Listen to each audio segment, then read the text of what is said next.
Hello friends, Lulu the library lady here. Let's see what adventure the library has for us today. Today's Halloween storytime adventure is The Halloween Tree, written by Susan Montanari, pictures by Terrsa Martinez.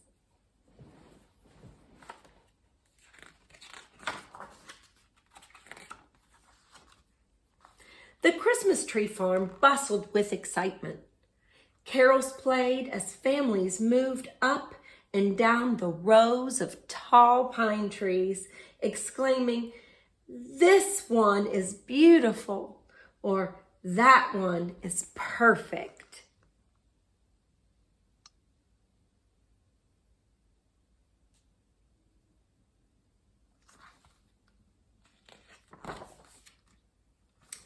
Looking at the fancy decorated tree at the front, one sapling grumbled, "I don't like lights.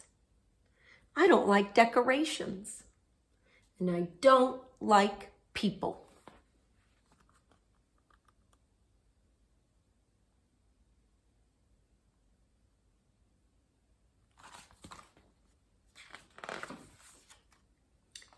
As trees disappeared off the lot, the little tree mumbled, "I don't want to be a Christmas tree. I never want to leave this spot."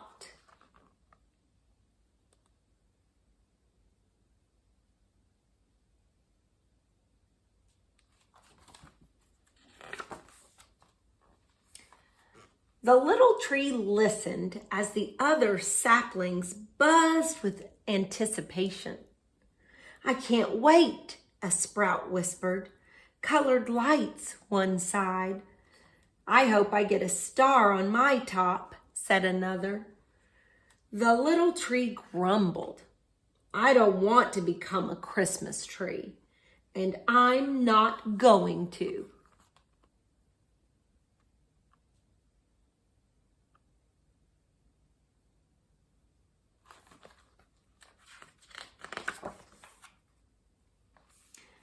As the little tree grew, its limbs became gnarled and twisted. Every time needles sprouted, thoughts of being decorated with lights and ornaments made them turn brown and fall off. The tree looked nothing like the others.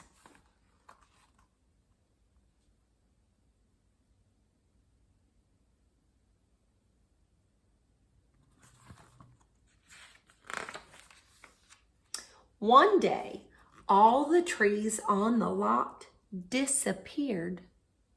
All except one. Eventually, houses began to appear. And with houses came families. By then, the tree had grown tall and broad.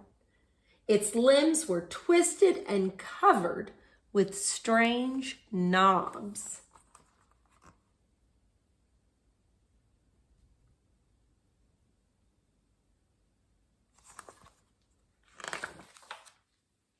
One summer, the tree heard children's voices coming near and scoffed, "Ugh, people."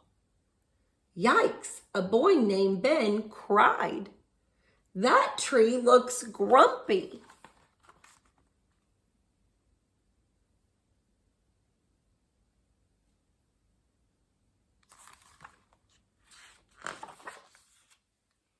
"I like it," his sister Sarah said as she touched a branch. "It's so creepy. I dare you to climb it." Their friend Tomas challenged her. Sarah pulled herself up into the tree and sat on a cozy bough. "It's a pirate ship," she shouted and waved for the others to join her. All the children climbed aboard.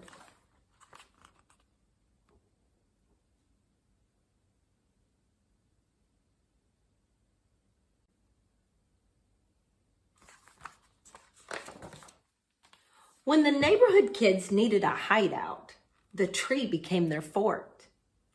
When they played astronauts and aliens, it was their spaceship. And one foggy day, the tree even turned into a dragon.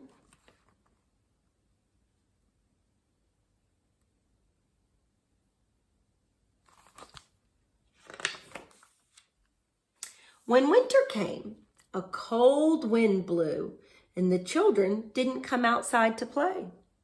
The tree, with its limbs empty, stood all alone. On a snowy afternoon, the tree watched as Sarah and Ben's father carried a large bundle into the house. That night, a Christmas tree appeared in the window. I don't like lights. I don't like decorations. And I don't like people, the tree whispered, but it couldn't turn away.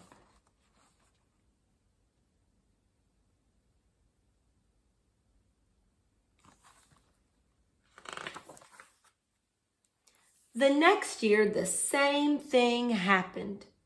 The kids played in the branches until the snow began to fall. And the tree wished for lights, decorations, and people, things it had never wanted before. One spring, the tree tried to make its needles grow properly. But after years of trying to stop them, they came in looking all wrong. By summer, they had fallen off.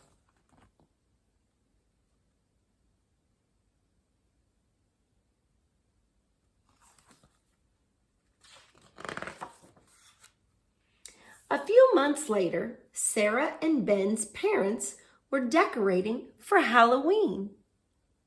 Their father looked across the yard and said, "That is one horrible old tree." "We should cut it down," their mother agreed. "Not now," the tree thought, "not now that my limbs are full of happy children."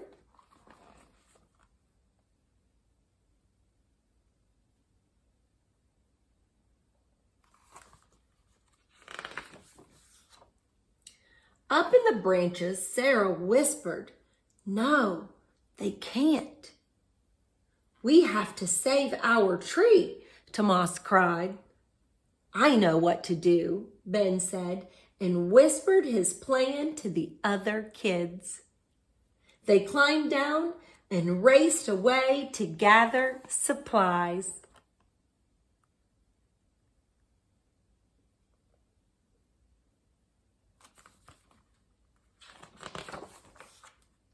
When they came back, Ben was already up in the tree wedging a huge jack-o'-lantern in a nook. They all climbed up, and from the tree's branches they hung white and orange lights, cobwebs made from string, rubber spiders, cardboard cats, and bats, ghosts, witches, and skeletons.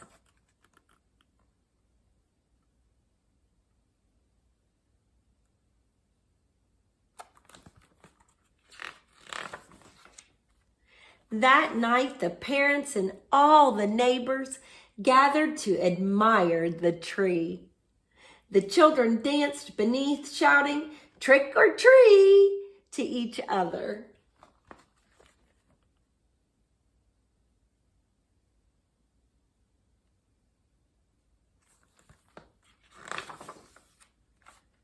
"I guess I was wrong," the tree thought.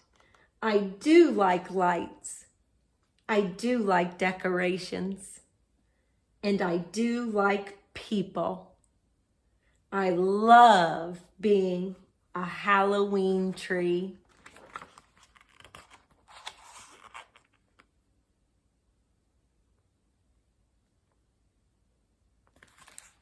The end.